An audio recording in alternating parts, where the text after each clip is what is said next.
अखिलेश यादव का कहना कि भैया ईवीएम में भरोसा नहीं है। अखिलेश यादव इसलिए कह रहे हैं क्योंकि जो उनका जनसमर्थन है वो भी यही जानता है कि भैया ईवीएम पे उनको भरोसा नहीं है। के बाद ये जो पुलिस आजकल स्कॉर्पियो में घूम रही है ना, ये अखिलेश यादव की देन है। 112 जो इन्होंने कर रखा है वो कभी डायल 100 था, वो अखिलेश यादव की देन था। लखनऊ चले जाइए, बड़ा बड़ा ऑफिस बने हुए हैं। और जो बच्चियां है ना हमारी, भाजपा इस बार बैलेट पेपर से वोट करा के सभी विपक्षी दलों का मुंह बंद कर दे, मैं ये चाहता हूँ। लेकिन ये करेंगे। बात ये है कि भैया जो धांधली है, ईवीएम 19 लाख गायब है, हर किसी को पता है। तो जनता के दिमाग में ये है कि भैया जो ईवीएम है इसकी बदली। नमस्कार, आप सभी का स्वागत है। मेरा नाम आनंद है। 2024 का चुनाव क्या ईवीएम से होगा या जो बैलेट पेपर होता है उससे होगा, ये बहुत बड़ा सवाल है। क्योंकि बीते दिनों में जो 5 राज्यों के जो चुनावी नतीजे आए हैं उसमें बीजेपी 3 जो बड़े हिंदी भाषी राज्य है वहां पर जीत करके और सेमीफाइनल की रेस कहीं न कहीं जीतती हुई नजर आ रही है। 24 के चुनाव के पहले ये चुनावी जो नतीजे हैं, 24 के चुनाव के पहले जो ये चुनावी नतीजे हैं ये काफी अहम साबित होते हैं। लेकिन जो विपक्ष में बैठी पार्टियां हैं, यूपी में खासतौर से अखिलेश यादव मांग कर रहे हैं कि जो चुनाव हो ईवीएम के बजाय बैलेट पेपर से हो।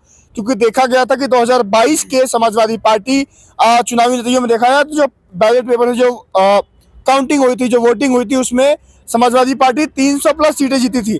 बातचीत करने के लिए मेरे साथ एक नौजवान मौजूद हैं, इनसे बातचीत करेंगे, समझेंगे कि क्या इनको लगता है कि ईवीएम से चुनाव सही होता है या बैलेट पेपर से चुनाव होना चाहिए। स्वागत है आपका। बहुत बहुत शुक्रिया। तो चुनाव किससे होना चाहिए, ईवीएम या बैलेट पेपर? देखिए, जिस हिसाब से अभी जो 3 राज्य के चुनाव आए हैं, जो 3 मेन हिंदी बेल्ट हैं, वहां पर भाजपा ने जीतने का काम किया है। लेकिन जो बड़ा जन वोट है, 4 करोड़ से भी ज्यादा कांग्रेस को भी मिला है। तो ये तो नहीं कहेंगे कि भैया भाजपा के पास ज्यादा वोट है। मेन बात ये है कि भैया जो धांधली है, ईवीएम 19 लाख गायब है, हर किसी को पता है। तो जनता के दिमाग में ये है कि भैया जो ईवीएम है इसकी बदली होती है। जहां जहां भाजपा ये मान के चलो समय ले लेती है रिजल्ट देने में, मान के चलिए आज चुनाव है, 1 महीने बाद जहां रिजल्ट आता है तो जनता के दिमाग में ये चीज आ चुकी है कि भाई जो ईवीएम है उसकी बदली कर देती है भाजपा। तो सबसे बड़ा यही कारण है कि भाजपा और ईवीएम से लोगों का जो भैया एक कहते हैं ना कि भैया भरोसा उठा हुआ है। और तमाम जो जनता है वो यही कह रही है भैया हमें ईवीएम पे विश्वास नहीं है।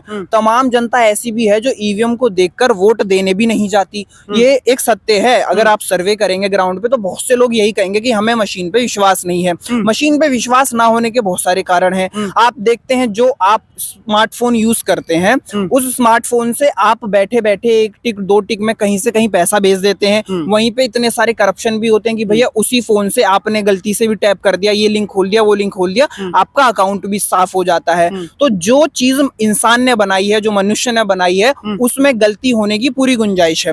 अखिलेश यादव ने एक लैपटॉप बनाया था, बोला था कि भैया हमने ऐसी सेटिंग कर रखी है, इसमें से आप हमारा फोटो नहीं हटा सकते हैं, जो भी है। और उसमें कई कई दिग्गजों ने काम किया, हटाना भी बड़ा मुश्किल हुआ। लेकिन फिर एक बंदे ने उसको साबित कर दिया कि हाँ हटा सकते हैं। उसके बाद अखिलेश यादव ने भी कहा हाँ भाई जो इंसान ने बनाई है वो चीज खराब हो सकती है। अब आइए अखिलेश यादव पे। अखिलेश यादव का कहना कि भैया ईवीएम में भरोसा नहीं है। अखिलेश यादव इसलिए कह रहे हैं क्योंकि जो उनका जनसमर्थन है वो भी यही जानता है कि भैया ईवीएम पे उनको भरोसा नहीं है। चाहे दिग्विजय सिंह हो, चाहे तमाम जो विपक्ष के नेता हैं, वो ये बोलने का काम कर रहे हैं कि भैया हमें ईवीएम पे बिल्कुल भी भरोसा नहीं है। तो ये सारी चीजें ये बताती हैं कि भाई जो जनता है वही नहीं चाहती कि ईवीएम से वोट हो। तो क्यों भाजपा इतनी ज्यादा आतुर है? क्योंकि एक समय था जब भाजपा खुद कहती थी कि भाई ईवीएम जो है वो सही नहीं है, जब कांग्रेस की सरकार थी। तो भाजपा जब जीतती हुई आ रही है तो क्यों कहेगी ईवीएम से चुनाव? भाजपा के बड़े बड़े जो नेता हैं उन्होंने बकायदा किताबें लिखी थी ईवीएम के खिलाफ कि इसमें ये धांधली होती है, ये गलत है। तो वही भाजपा आज बिना ईवीएम के कुछ दिखाई नहीं देती, क्योंकि इनको एक तरीके से ये समझ लो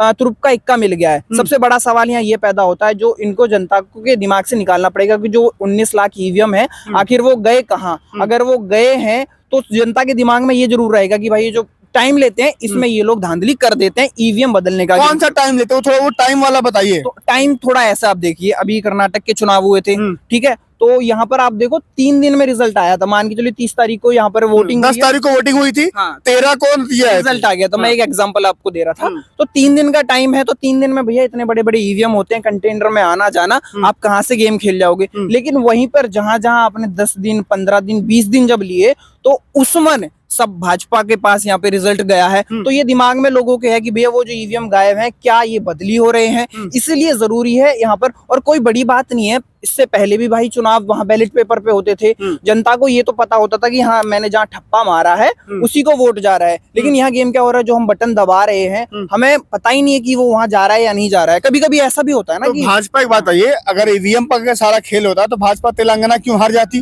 वहां पर क्यों नहीं जीत पाई वो भाजपा? मैं क्या कह रहा हूँ, जहाँ इन्हें कम समय मिलता है वहां पर, और तेलंगाना की 2-3 चीजें और होते हैं जहां पर बहुत ज्यादा वोट इन्हें मिल जाता है। जैसे आप साउथ का जितना भी एरिया है वो एक बहुत अच्छा शिक्षित एरिया है, वहां पे हिंदुत्व की कोई बातचीत इतनी नहीं होती है, वहां पे राम का नाम की इतनी बातचीत नहीं होती। लेकिन जहां जहां हिंदी बेल्ट है वहां पर मामला काफी ज्यादा टक्कर का रहता है। कहने का मतलब है कि साउथ के लोग पढ़े लिखे हैं और जो हिंदी भाषी के लोग हैं अनपढ़ हैं। वो अनपढ़ नहीं है, वो थोड़े धार्मिक ज्यादा हैं। अच्छा, हाँ, जिस बंदे को आपने देखा होगा ना, लोग कहते हैं कि भाई राम के नाम पे, और ये जो भी ध्रुवीकरण चल रहा है, लेकिन जिसके पास शिक्षा है वो ये जानता है कि ये धर्म, ये जात, ये पात, ये हमारा उद्धार नहीं कर पाएंगी। ये हमें शांति जरूर दे सकती है लेकिन रोजगार नहीं दे सकती। रोजगार धर्म से सिर्फ एक विशेष जाति के व्यक्ति को मिलेगा। ये आपको भी मालूम है वो कौन सी जाति है, जो वहाँ पे पुजारी होंगे, जो वहाँ फूल वूल बेचे होंगे, एक थोड़ी सी जो कम्युनिटी। अखिलेश यादव कब तक ईवीएम करेंगे ये बताइए कि वो बड़े बड़े चुनाव हार चुके हैं। 14 का चुनाव हारे, 17 हारे, 19 हारे, 22 हारे हैं, 24 सामने खड़ा है। ईवीएम कब तक, आखिर बताइए ईवीएम पर कब तक बातचीत चलेगी? रही बात हार की, तो आपको बता दे, भाजपा जो है 60 साल बाद आई थी।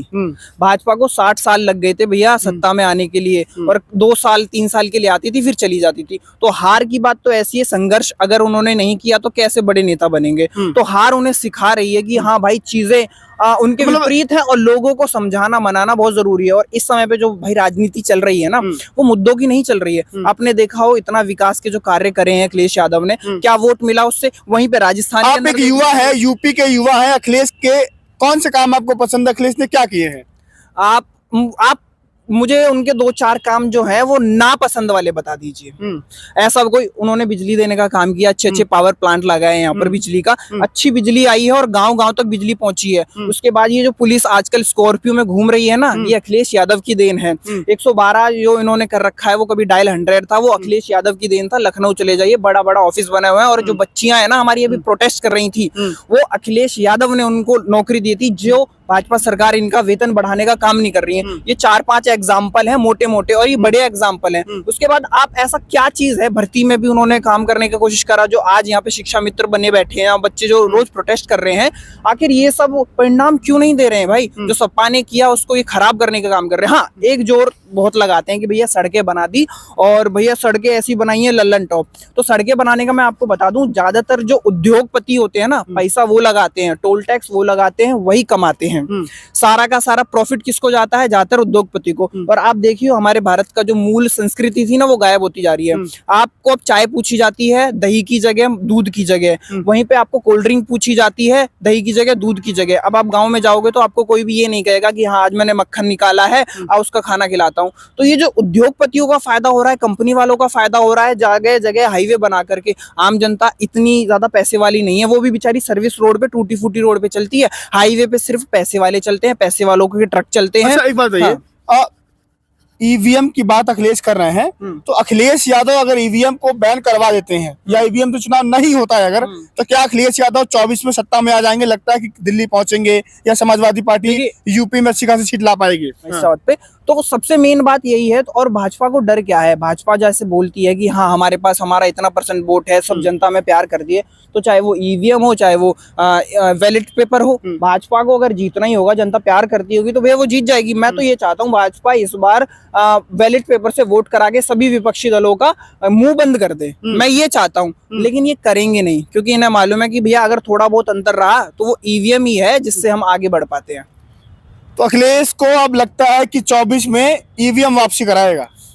ईवीएम वापस नहीं कराएगा। मैंने आपको बोला सिर्फ 4 लाख वोट से सपा हारी है, कोई बड़ा गेम नहीं है। और वहीं पर चुनाव आयोग की जो अब नीतियां आ रही हैं, बिल पास हो रहे हैं, उसमें आपको पता है अभी संसद के अंदर बिल पास हुआ है जिसमें संबित पात्रा चाहे तो वो बन सकते हैं चुनाव आयोग के अध्यक्ष। इस तरह की जो नीतियां आ रही हैं, इससे क्या पता चल रहा है कि भाई भाजपा साम दाम दंड भेद सारी चीजों को अपना करके इस तरीके से बस यही चाहती है कि बस हम ही यहाँ पर रहें, हम ही जीते सारी चीजें। मैं तो ये कहता हूँ जो जनता बोलती है वो कर दो। अगर मान के चलिए 40% जनता भी ये कह रही है कि हमें भरोसा नहीं है ईवीएम पे, तो बैलेट पेपर पे करा दो, आपके जो समर्थक हैं वो तो आपको वोट करेंगे। एक बात ये बोलते हैं कि भैया समय बहुत लगता है, तो भारत में इतने ज्यादा बेरोजगार हैं, ये मान के चलिए उनको रोजगार मिल जाएगा, सबको लगा दो नौकरी पर कि भैया बैठ के गिनो रोजगार को। आपको मालूम है ना कितना बेरोजगार आदमी है, ठीक है। हम अपनी बात बता रहे हैं, मेरे तमाम दोस्त मित्र यही कहते हैं कि भाई कहीं नौकरी लगवा दो, तो मैं कह रहा हूँ भाई ये भी एक नौकरी देने का काम होगा भाजपा का। अगर आप बैलेट पेपर से वोट करा दोगे तो तमाम देश में इतना बेरोजगार बंदा है, उनको नौकरी पे लगाइए, बोलो भैया गिनो, ये भी तो रोजगार है, आप इसमें भी क्रेडिट खाइए। आप पहले ईवीएम छोड़ के भाजपा को बोलो कि भाई बैलेट पेपर पे आओ, रोजगार दो। अच्छा, आप युवा हैं और यूपी के हैं, अखिलेश जी और योगी आदित्यनाथ की उम्र में ज्यादा अंतर नहीं है, दोनों युवा ही कहूंगा मैं। दोनों, एक का मुख्यमंत्री का कार्यकाल दूसरा है, अखिलेश जी एक बार रहे थे 12 से 17 में। अखिलेश यादव और योगी आदित्यनाथ, दोनों में से यूपी का युवा किसको पसंद करता है, किसको लगता है कि ये युवाओं के लिए ये अच्छे हैं? एक बंदा है जो धर्म की बात करता है, जात की बात करता है, बुलडोजर की बात करता है, नफरत की बात करता है। एक बंदा है जो भैया विकास की बात करता है, लैपटॉप बांटने की बात करता है, टैबलेट बांटने की बात करता है। वो देश को ऐसा विजन देता है जो अपने 2014 के सत्ता में लैपटॉप बांट रहा था, और आज के जो मुख्यमंत्री हैं वो अपने सत्ता में मंदिर बना रहे हैं। मंदिर भाई इतने संगठन है, सब बना देंगे, आप पैसा दे दो मंदिर बना लो।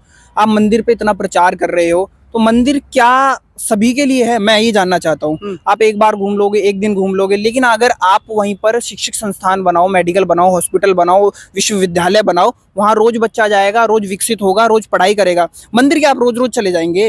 आप एक क्षेत्र से बड़ा मंदिर बना रहे हो, वहां पर एक दिन चले जाएंगे, लेकिन विश्वविद्यालय हो, हॉस्पिटल्स हो, ये जनता के। आपको क्या चाहिए? मंदिर चाहिए? आपने सही से सुना नहीं शायद, मैंने क्या बोला। एक बंदा है जो मंदिर बना रहा है, एक बंदा है जो 10 साल पहले टैबलेट बांट रहा था। तो विजन आप दोनों का देखिए। और वहीं पे मैंने आपको बताया, जो बोलते हैं ना कि भैया यूपी में प्रशासन बहुत अच्छा है, पहली बात तो काफी कमियां हैं।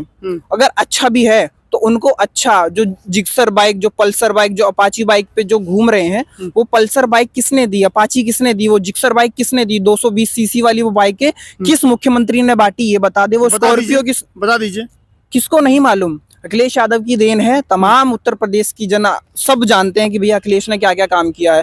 आप यहाँ एलिवेटेड देख लीजिए, आप यहाँ लखनऊ का एक्सप्रेसवे देख लीजिए, ये वो विजन है जो अलग ही है अपने आप में, ठीक है। तो ये सब चीजें आप समझने की कोशिश करिए कि भैया एक बंदा, तमाम बातें 24 में वापसी करवाएगी अखिलेश की।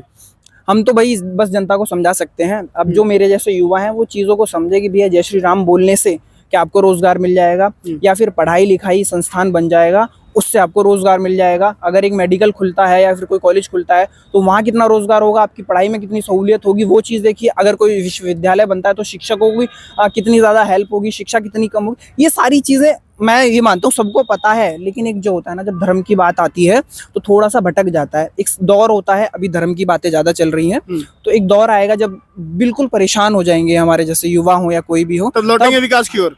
लौटना पड़ेगा। जब पेट में खाना नहीं होगा तो भैया बंदा कूड़ा भी उठाता है। तो ये वो वाला माहौल ना आए, हम तो यही चाहेंगे, लेकिन समझना चाहिए कि भैया कैसे है मामला। चलिए, युवाओं से बातचीत करनी बहुत जरूरी है। सामने लोकसभा 2024 का चुनाव है। समाजवादी पार्टी यूपी में दम भरती है कि 80 हराओ और भाजपा को भगाओ। पीडीए का नारा देते हैं अखिलेश यादव। पीडीए की परिभाषा भी बताते हैं, पिछड़ा, दलित, अल्पसंख्यक, आदिवासी, ये लोग साथ आएंगे, इनको हक और अधिकार नहीं मिला है। जातीय जनगणना की बात करते हैं, कहते हैं सामाजिक न्याय होगा तो समाज में परिवर्तन आएगा। पीडीए का नारा देकर के अखिलेश यादव जिस तरह से आगे बढ़ रहे हैं, अब देखते हैं कि लोकसभा की जो 80 सीटें हैं, क्योंकि दिल्ली जाने का रास्ता जो तय करता है उत्तर प्रदेश करता है। वर्तमान के प्रधानमंत्री भी बनारस से आते हैं। यूपी एक अहम राज्य, एक अहम सूबा, लोकसभा की 80 सीटें किस तरह से तैयारी करते हैं। बीजेपी के पास बहुतायत सीटें हैं। 24 के चुनाव को लेकर के हम लगातार बातचीत कर रहे हैं। आप अपनी राय देना मत भूलिएगा। फिलहाल के लिए नमस्कार।